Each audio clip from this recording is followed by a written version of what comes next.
हरि ओम। इदं राष्ट्राय इदं नमः। आज हम पहले बात करेंगे जो अभी हो रहा है उस पर, फिर अपना जो हमारा दैनिक लेख पाठन का अभियान है उसको शुरू करेंगे। विशेष स्थिति है, भारत और पाकिस्तान के बीच में लगभग लड़ाई की स्थिति बन चुकी है। पिछले 2 दिनों से लगातार सेनाएं एक दूसरे को इंगेज कर रही हैं। भारतवर्ष ने जो पहलगाम में पाकिस्तानी आतंकवादियों ने, अब तो उनको आतंकवादी नहीं कह सकते, पाकिस्तानी ट्रेंड सैनिकों ने जो अत्याचार किया था, 26 भारतीय और 25 भारतीय और एक नेपाली व्यक्ति को उनकी हत्या की थी, उसके प्रत्युत्तर में भारत सरकार ने और भारत की सेनाओं ने ऑपरेशन सिंदूर जो चलाया है 7 तारीख से। हम अपने वीर सैनिकों को प्रणाम करते हैं, उन वीर सैनिकों के परिवारों को प्रणाम करते हैं जिन्होंने इस देश के लिए अपने घर से अपने बच्चों को फ़ौज में भेजा है, और फ़ौज को प्रणाम करते हैं, तीनों सशस्त्र बलों को प्रणाम करते हैं, सभी कर्मचारियों को जो इस समय लड़ाई के समय में अपना अपना योगदान किसी न किसी रूप में कर रहे हैं, उन सबको प्रणाम करते हैं। साथ ही सभी लोगों से आग्रह भी करते हैं कि जैसे जैसी सूचनाएं सरकार की तरफ से आती हैं, हमें प्रयासपूर्वक उसका पालन करना चाहिए। जैसे कि जो बड़े शहर हैं वहाँ पर संभावित खतरे को देखते हुए एडवाइजरीज़ आ रही हैं, कहीं पर रेड अलर्ट है, कहीं पर कुछ है। जब कहा जा रहा है कि आप घरों के अंदर रहिए, तो हमें प्रयासपूर्वक रहना चाहिए।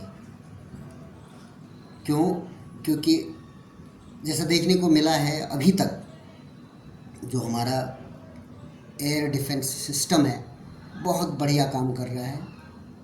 उसमें हमारे वैज्ञानिकों का खून पसीना एक हुआ था, उसका एक सुखद प्रतिफल दिख रहा है।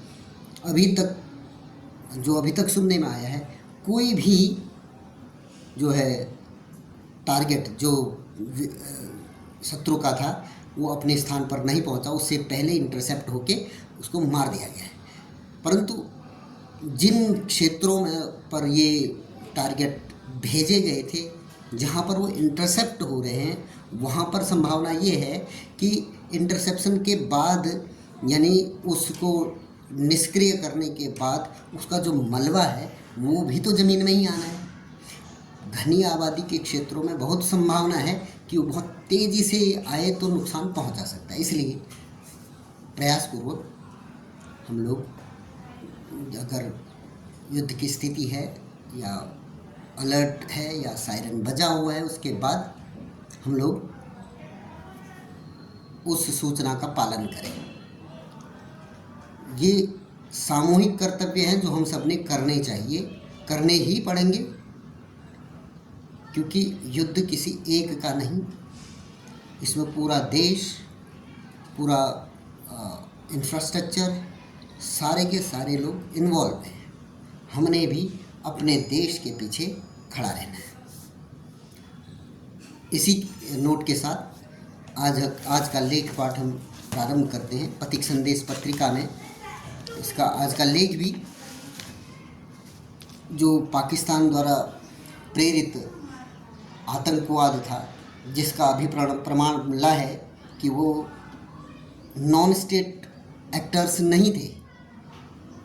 जब भारत ने ऑपरेशन सिंदूर चलाया, उसमें पिन पॉइंट करके जिन आतंकवादियों के ट्रेनिंग के सेंटर्स को ध्वस्त किया, तो वहाँ जो आतंकवादी मारे गए, उन आतंकवादियों के जो अंतिम संस्कार के समय में आतंकवादियों के साथ साथ पाकिस्तान की सेना के बड़े बड़े अधिकारी उनके पीछे लाइन लगा के खड़े थे। इसका अर्थ क्या हुआ? इसका अर्थ ये हुआ कि हमेशा से वो पाकिस्तान की सेना ही थी जो उनको नॉन स्टेट एक्टर्स बना के क्रॉस बॉर्डर टेररिज्म में भारत के खिलाफ एक प्रॉक्सी वार शुरू किया था। यानी भारत पिछले कई दशकों से लगातार युद्ध लड़ रहा है, पाकिस्तान से ही लड़ रहा है, पर वो छद्म रूप में हमारे ऊपर आक्रमण कर रहा था पाकिस्तान। तो ऐसा ही छद्म रूप से जो भारत पर आक्रमण किया गया वो 2008 में 26 नवंबर को जो आक्रमण किया गया उससे संबंधित एक लेख छपा है। आज हम उसका पाठन करेंगे। लेख है कानून के लंबे हाथ। भारतवर्ष हमेशा जो हमारा संविधान बना है उसके अनुसार ही चलने का हमारा पुराना रिकॉर्ड रहा है और आज भी उसकी एक वानगी है। तो ये जो लेख है उसी से संबंधित है। कानून के लंबे हाथ, इस स्तंभ में लिखा हुआ है तहव्वुर राणा का प्रत्यर्पण न्याय की ओर निर्णायक कदम। लिखते हैं भारत ने आतंकवाद के विरुद्ध अपनी सतत लड़ाई में एक महत्वपूर्ण जीत हासिल की है। 26/11 के मुंबई आतंकी हमले के आरोपी तहव्वुर हुसैन राणा का अमेरिका से भारत प्रत्यर्पण एक कानूनी सफलता भर नहीं है बल्कि यह हमारी उस राष्ट्रीय प्रतिबद्धता का प्रमाण भी है जिसमें हम न्याय की राह में कोई कसर नहीं छोड़ते, चाहे समय कितना भी बीत जाए। हम जो न्याय की प्रणाली है सबने देखा था कि कसाब ने कितनी निर्ममता से भारतीय नागरिकों की हत्या की थी, परंतु उसको पकड़ने के बाद उसको भी अपना पक्ष रखने का पूर्ण अवसर हमारी न्याय व्यवस्था ने दिया और उसके बाद ही उसका निर्णय हो पाया, भले ही उसमें 2 साल लग गए। ऐसे ही इसमें होने को तो कुछ भी हो सकता है। आजकल जो अननोन गनमैन करके काफ़ी सुनने में आता है वो भी हो सकता है, परंतु हमारे न्याय के प्रति प्रतिबद्धता हमें ऐसा उसकी जो सीमाएं हैं हम उस सीमा के अंदर ही रहते हैं। हालांकि राणा का प्रत्यर्पण आसान नहीं था। अमेरिका में राणा पहले से ही एक मामले में सज़ा काट रहा था। भारत ने 2020 में प्रत्यर्पण का अनुरोध किया था। इसके बाद से ही अमेरिकी प्रशासन से लंबे संवाद के साथ कूटनीतिक तथा कानूनी दोनों मोर्चों पर लगातार प्रयास जारी रखे। भारत ने न केवल राणा की संलिप्तता के ठोस प्रमाण प्रस्तुत किए बल्कि यह भी सुनिश्चित किया कि उसके साथ अंतर्राष्ट्रीय मानकों के अनुरूप व्यवहार किया जाएगा। ये कई बार ये पश्चिम के देश एक राइडर लगा देते हैं कि भाई आपके यहाँ तो जेलों की स्थिति ठीक नहीं है, ये ठेकेदार बन जाते हैं। तो उनको उनकी ठेकेदारी के हिसाब से जो भी उनके नीति निर्धारण थे वो उनके अनुसार ही हमने उनको आश्वस्त किया कि हाँ ऐसा ही करेंगे जैसा आप लोग को लगता है कि उचित है, परंतु हमारी व्यवस्था के अनुसार होगा। इसके बाद अमेरिकी अदालतों में लंबी कानूनी प्रक्रिया चली। राणा ने भारत में निष्पक्ष सुनवाई न होने का तर्क देने के साथ अपनी जान को खतरा बताते हुए प्रत्यर्पण का विरोध किया। ऐसा दुर्दांत जो आतंकवादी जिसने ये भी नहीं सोचा कि इसमें जो मारे जा रहे थे उनका क्या स्थिति है, वो तो निर्दोष, इनको पता ही नहीं कि अगला कदम रखते ही उनकी मौत है। ऐसा दुर्दांत व्यक्ति कह रहा है मेरी जान को खतरा है, परंतु फिर भी उसके उस तर्क को भी सम्मिलित किया गया। यह मामला अमेरिकी न्याय व्यवस्था के विभिन्न स्तरों से गुजरते हुए समय लेता गया रहा। तहव्वुर राणा पाकिस्तानी मूल का कनाडाई नागरिक है। इसका अभी सभी को पता ही है, फिर भी देखिए पत्र में क्या लिखा हुआ है। और डेविड कोलमैन हेडली का घनिष्ठ सहयोगी है। डेविड कोलमैन हेडली जो वो भी पाकिस्तान का, उसका नाम दाऊद जमील या कुछ इस तरीके का उसका नाम, फिर वहाँ जाके वो अपना नाम बदलता है ताकि वो ये सब प्री प्लान्ड, पूर्व निर्धारित करके गए। ये भी व्यक्ति जो था ये पाकिस्तानी सेना का अफसर था, जो कनाडा में जाके कनाडा का नागरिकता लेके, साथ में जो इसका ही मित्र था हेडली, जिसने अपना नाम बदल दिया था, हेडली बन गया था, उसके साथ मिलके इसने ये काम किया। हेडली ने मुंबई हमले की रेकी की थी और इस साजिश को साकार करने में राणा ने उसकी मदद की थी। राणा ने अपने इमिग्रेशन सेवा कंपनी का दुरुपयोग करते हुए हेडली को भारत की यात्रा में सहायता दी, जिससे आतंकी संगठन लश्कर-ए-तैयबा को हमले की साजिश रचने में जमीनी जानकारी मिली। भारत में उसके खिलाफ गंभीर आरोप है। मुंबई हमले को 10 आतंकियों ने अंजाम दिया था, जिसमें 9 को सुरक्षा बलों ने मार गिराया था और बचे हुए एक कसाब को पकड़ा गया था, जिसे फांसी की सज़ा हुई। इस हमले में 6 अमेरिकियों सहित 166 लोग मारे गए थे। मुंबई हमला देश की आत्मा पर हुआ एक ऐसा घातक वार था जिसके जख्म आज भी हमारे सामाजिक मन में रहे हैं। तहव्वुर राणा को भारत लाना केवल एक अभियुक्त को कटघरे में लाना नहीं है, बल्कि यह उन लोगों के प्रति हमारी प्रतिबद्धता का प्रतीक है जिसमें हमने उस भयावह रात को खो दिया था।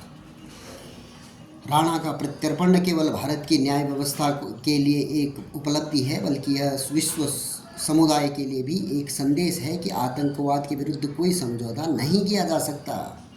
यह कदम उस वैश्विक एकजुटता को भी दर्शाता है जो आतंकवाद के खिलाफ आवश्यक है। अमेरिका के इस सहयोग से दोनों देशों के रणनीतिक संबंधों में भरोसा और मजबूत होगा।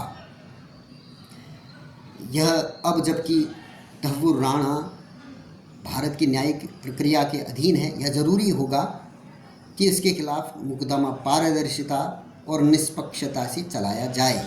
यह भारत की न्याय प्रणाली के प्रति विश्वास को और मजबूत करेगा, साथ ही उन पीड़ित परिवारों के लिए ढाढ़स बढ़ाने वाला भी है जिन्हें उस आतंकी हमले में अपूरणीय क्षति पहुंचाई। तो क्योंकि हम लोग जानते हैं पथिक संदेश पत्रिका के जो लेख हैं वो एक पेज में तक सीमित रहते हैं।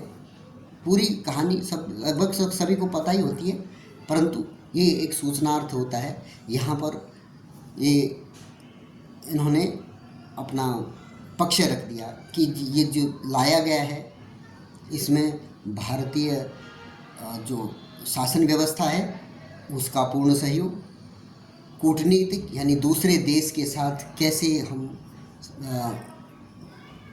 वार्तालाप स्थापित करें कि वो जो हमें चाहिए वो कर सकें, उसके साथ साथ हमारी न्याय व्यवस्था के प्रति जो एक विश्वास उत्पन्न करने वाली बात है उसको।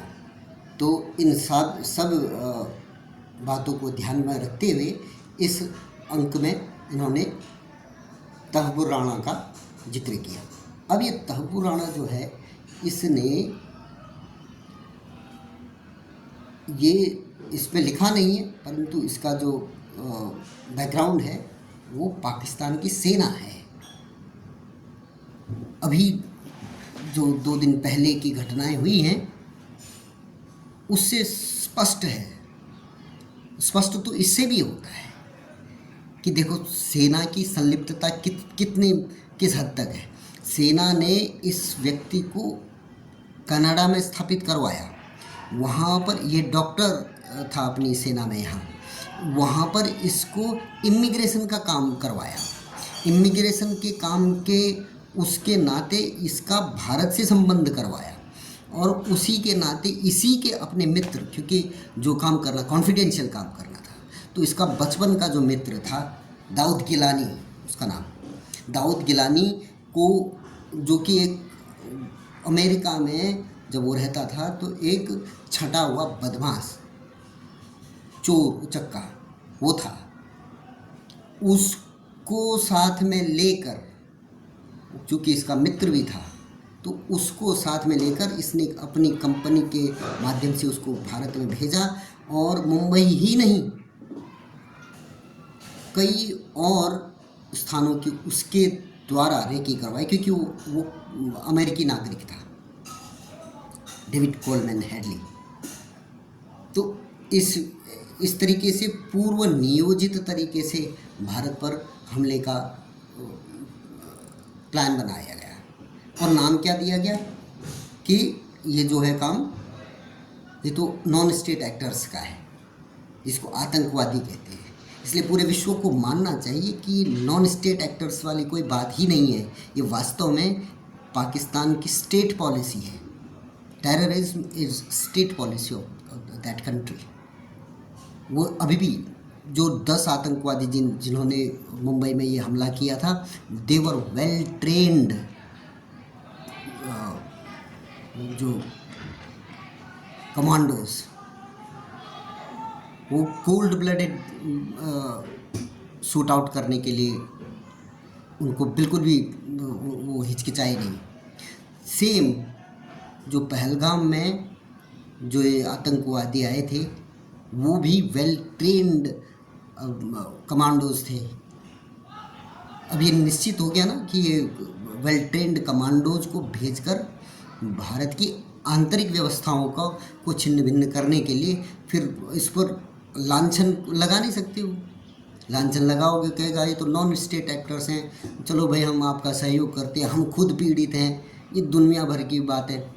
परंतु अब ये स्थापित हो चुका है, ये तब्बुर राणा का केस हो या ये जो पहलगाम में हुआ, उसके बाद ये ऑपरेशन सिंदूर में साफ साफ उन आतंकवादियों के जनाजे में जो आतंकवादी, घोषित आतंकवादी के पीछे खड़ी हुई पूरी लाइन जो थी पाकिस्तान सेना की थी, यानी स्टेट पॉलिसी थी, यानी जो मारे गए थे वो सारे फौज के व्यक्ति थे, यानी फौज ही आतंकवादियों के का चोला पहनकर, भारत ही नहीं।